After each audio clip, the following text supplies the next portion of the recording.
You've probably had this exact thought standing in front of your air conditioner in the middle of July. If this thing broke right now, I would not survive in this house, not for one single day. The second the power flickers or the compressor makes a sound it's never made before, the panic isn't really about the noise. It's the sudden realization that without that one machine, your house has absolutely nothing else going for it during the heat. So you tell yourself the answer is a bigger unit, or a newer one, or just gritting your teeth through August until the bill evens out in October. Both of those assume the same thing, that the house itself is basically useless against heat, and the only real defense that's ever existed is electricity. That assumption is wrong, and it's wrong in a very specific way. Staying cool and pumping cold air into a room are two completely different problems. Air conditioning solves the second one. Old houses solved the first one, for free, every single day, for a couple hundred years before anyone plugged in a single unit. I spent the past few weeks going through historic preservation records, the same kind of National Park Service and Historic Building Survey reports used to restore actual protected homes, pulling out exactly what builders were doing on purpose, room by room, to fight heat using nothing but wood, brick, and airflow. Not vague, they built things sturdier back than folklore. Actual documented techniques in actual historic houses, with actual physics behind every one of them. If you want more of this kind of thing, subscribe. There's a lot more coming. You've probably heard the surface version of this before. Tall ceilings, big porches, that's more or less it. That's maybe 2 of the 9 things on this list. And honestly, they're not even the 2 doing the most work. You've also probably heard the version that chalks all of it up to location, that hot countries just figured out hot country architecture the way cold countries figured out insulation. That's backwards, too. These weren't regional accidents. They were specific, repeatable decisions made on purpose in documented buildings, and most of them still work exactly as well today as they did the day they were built. 2 things before we start. One of these tricks involves walls 2 feet thick, and it sounds like it should turn a house into an oven. It does the exact opposite, and it's coming up first. And thing number 4 is the one almost everybody, including plenty of people who own an old house right now with the original hardware still hanging on the hinges, still gets completely backwards. By the end of this, you're going to look at your own windows, your own attic, even your own porch, completely differently, and you'll walk away with at least one fix that cost you nothing tonight. These are the 9 things that kept houses livable through brutal summers, decades before the first air conditioner ever hummed to life. Here's the mechanism, and once you have it, every single trick on this list is going to make instant sense. Keep it in your head, because it's coming back again and again. Heat isn't some mysterious force attacking your house. It's just energy, and energy only ever moves one direction, from hot to cold, no exceptions. Your house isn't fighting heat so much as it's constantly losing a very physical argument with it, and every trick on this list is a different way of winning that argument. There are only 3 moves available. You can stop heat before it ever gets in. You can store it somewhere it can't hurt you until it's safe to let it go. Or you can move it back outside before it settles into the room and takes over. That's it. Stop it, store it, or move it. Every single item on this list is doing exactly one of those 3 things. And by the end, you'll be able to hear a technique described and know which move it's making before I even finished a sentence. All right, thing number 1, and this is the one that sounds the most wrong before you understand it. It's called thermal mass, and it's about the walls themselves, not anything you'd add to them afterward. Not insulation, not paint, not a coating. The actual thickness and weight of the material the wall is built from. Solid adobe, stone, or brick, sometimes 2 feet thick or more, like a fortress wall wrapped around a living room. Here's why that sounds backwards. Your instinct says a massive wall sitting in direct sun all day should act like a brick oven, soaking up heat and radiating it straight back into the room. That instinct is exactly wrong, and it's wrong because it skips a step: distance. It takes hours for heat to travel all the way through 2 feet of dense material, often longer than the sun is even up.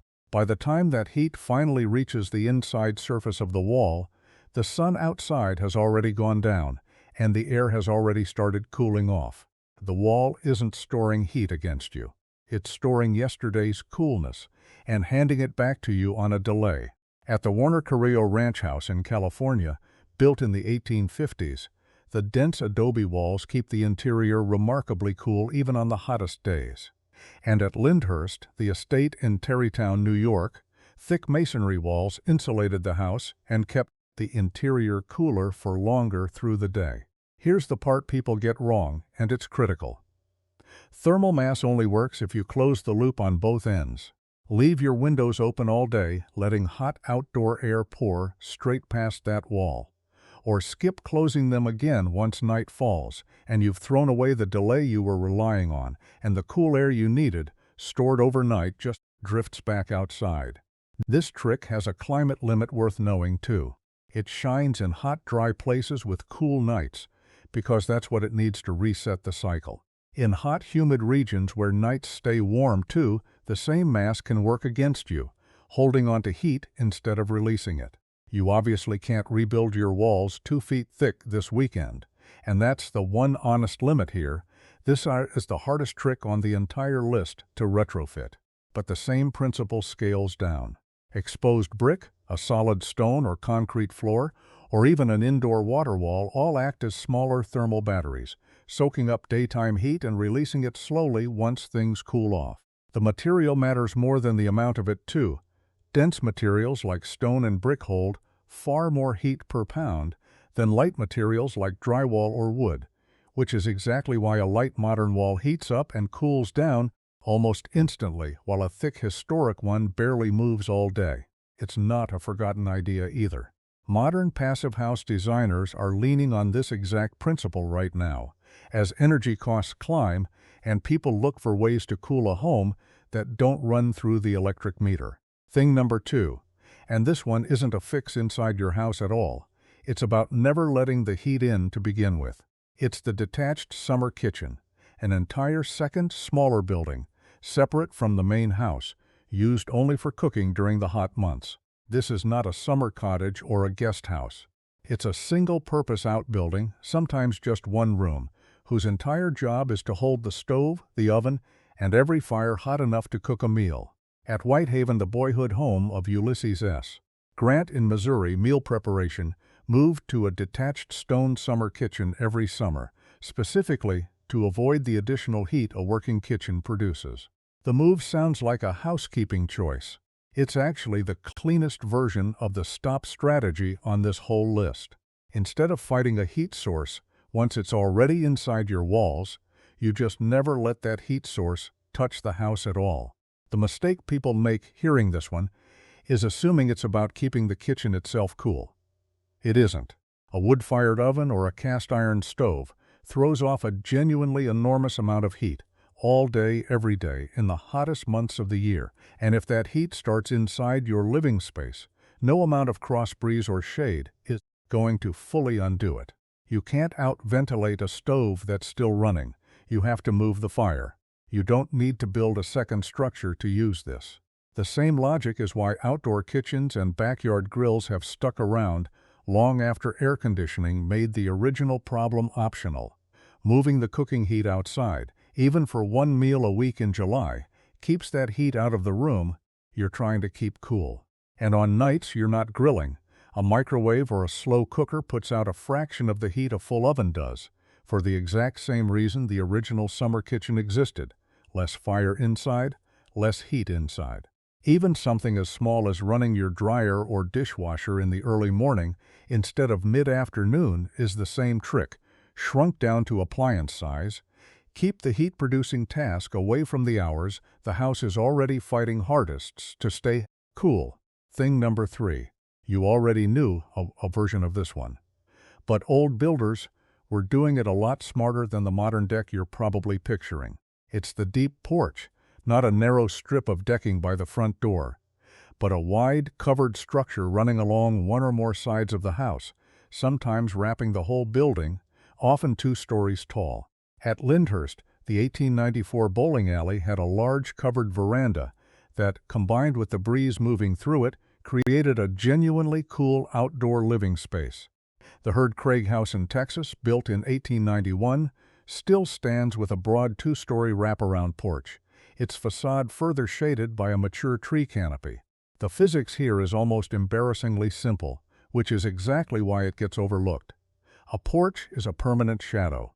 It stops direct, high-angle summer sun from ever touching the walls or the glass in the first place, and that matters more than most people realize, because sunlight hitting a wall or a window doesn't just warm the air outside, it heats the material itself, and that heated material keeps radiating warmth into the room for hours after the sun's moved on. Stop the sun from touching the wall, and you stop that radiant heat before it ever starts. Where this goes wrong is treating a porch as decoration instead of engineering. A shallow 3-foot overhang barely shades anything past mid-morning, while a genuinely deep porch, extending well past the roofline, shades the walls through the hottest hours of the day. And a deep porch wasn't just protecting the house, it was also creating somewhere people could actually be. Before air conditioning, the porch itself was the coolest room available. On a summer afternoon, a shaded outdoor living room people used on purpose, not just walked past on the way to the front door. You're not building a 2-story veranda this weekend, but the same shading principle scales down completely. A retractable awning, a pergola with a shade cloth, or simply extending your existing eaves gets you a meaningful slice of the same effect, for a fraction of the cost and none of the construction. Thing number 4. And this is the one most people get completely backwards, and still do right now with modern blinds. It's exterior shutters, solid or louvered wood panels mounted on the outside of the window, not curtains or blinds hanging on the inside. At estates like Lyndhurst in Tarrytown, New York, keeping windows open behind closed shutters was part of how the house stayed cool through summer. Here's the part almost everyone gets wrong, including plenty of people living in old houses with the shutters still hanging right there on the hinges. They treat shutters, or their modern equivalent, blinds and curtains, as something you close once a room already feels hot. That's exactly backwards, and it wastes the entire point of the trick. An interior blind is on the wrong side of the glass. By the time you're closing it, sunlight has already passed straight through the window and is heating the room from the inside. An exterior shutter stops that same sunlight before it ever reaches the glass at all. One blocks heat that's already arrived. The other refuses to let it in. Preservation guides are blunt about this. Shutters block the path of direct sunshine, preventing infrared radiation from ever heating up the objects inside the room. The mistake is using shutters, or blinds, reactively instead of on a schedule. Closing them at 2 in the afternoon, once the room already feels warm, has already lost most of the benefit. The move is proactive. Close the sun-facing shutters in the morning, before the heat of the day arrives, and you're stopping the problem instead of reacting to it. It only takes about a minute to figure out which windows need this, and when. Walk your own house once, and note which walls are catching direct sun by mid-morning. That's your schedule, written for you by your own floor plan. You don't need to install period wood shutters to use this. Exterior roller shades or fabric awnings work through the exact same mechanism, stopping sunlight outside the glass. And they're one of the cheapest, most effective retrofits on this entire list, precisely because they're solving the problem on the correct side of the window. Thing number 5. This is about your yard, but not in the way you'd expect. It's shade planting, specifically deciduous trees, positioned on the south and west sides of a house, where the sun hits hardest in summer. Historic homes leaned on grape arbors trained over porches and large yard trees planted close enough to actually shade a wall, not just decorate a lawn. Modern guidance backs up what those old landscapes were doing instinctively. Shading is one of the most cost-effective ways to reduce solar heat gain on a house, and deciduous trees placed correctly can screen 70 to 90% of the hot summer sun while still letting breezes move through. The clever part, and the detail people skip, is why deciduous trees specifically, not evergreens. A deciduous tree drops its leaves in winter. It shades your walls hard in summer, when you need it, and then gets out of the way in winter, when you'd actually welcome a little extra sun and warmth through those same windows. It's a shade structure that turns itself off seasonally for free without you touching it. And trees aren't only blocking sunlight, they're also cooling the air itself. A tree releases moisture through its leaves, and that moisture evaporating pulls heat out of the surrounding air. The same basic process that makes you feel cold stepping out of a pool. Stand under a mature tree on a hot day and the air genuinely is cooler, not just shadier. The mistake is planting for the yard you have today instead of the shade pattern you actually need. A tree planted on the wrong side of the house, or too far away to ever shade the walls once it matures, does nothing for your cooling bill no matter how big it eventually gets. And here's the honest catch with this one. Trees take years to grow in, so it's the slowest fix on this list. If you can't wait that long, vines on a trellis or a green screen against a hot wall get you a version of the same shading in one summer instead of 10. And well-designed shade landscaping has been shown to cut cooling energy use by 15 to 50%. Thing number 6, happening right above your head, literally, and you've probably never once looked up and wondered why. It's the combination of very tall ceilings, often 12 to 14 feet, paired with a ventilated attic or roof space above. The Wilson House, built in 1915, used exactly this pairing, high ceilings plus a roof-vented storage room, to let hot air rise up and out, keeping the rooms people actually lived in noticeably cooler. Lincoln's Cottage in Washington, D.C. went a step further, with attic ducts specifically built to funnel hot air upward and out through a skylight. This is the simplest physics on the entire list. Hot air rises. A 12-foot ceiling doesn't cool the air in the room, it moves the hottest layer of it well above your head, into a buffer zone you never have to sit in. Think about it as a swimming pool of heat. With a very tall lip, the hot layer has to fill the whole extra height of the room before it can ever reach down to where you're actually standing or sitting. And in most rooms, it never gets the chance. A vented attic above that buffer gives the heat somewhere to actually go, instead of just pooling under the roof and radiating right back down through the ceiling. And it's a real one, is that this only works if the hot air actually has somewhere to escape. A high ceiling with a sealed, unvented attic just traps the heat in a bigger box. And on nights that don't cool down much, that trapped heat radiates straight back into the room below.